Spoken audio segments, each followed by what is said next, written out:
Qui est ce Durand qui a donné son nom à la patate à Durand? Mystère et confiture. On ne connaît plus l'origine, mais on connaît encore la patate à Durand. Et pourtant, elle a bien failli disparaître.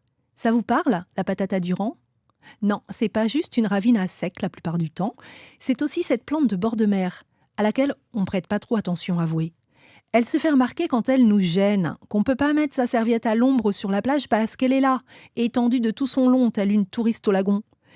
Vous voyez? C'est ça, cette liane qui s'étend partout en haut des plages avec ses fleurs roses en corolle.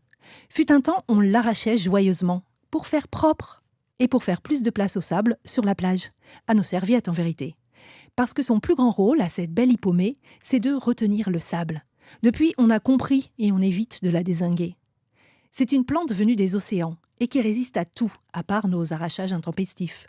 Au sable, au sel et au soleil ardent. Si ça chauffe trop, elle referme son feuillage en un instant. Des feuilles en forme de sabots de chèvre, qui lui ont valu son autre nom, hippomée pied de chèvre. À côté, à Maurice, la patate à Durand est nommée batatran.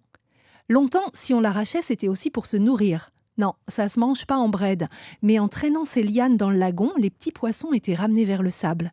Et comme la nature est bien faite, à l'époque où les oursins étaient légion et les chaussures en plastique inconnues au bataillon, la patate à Durand était là. Il suffisait d'écraser des jeunes feuilles pour extraire avec cette pâte les piquants d'oursin.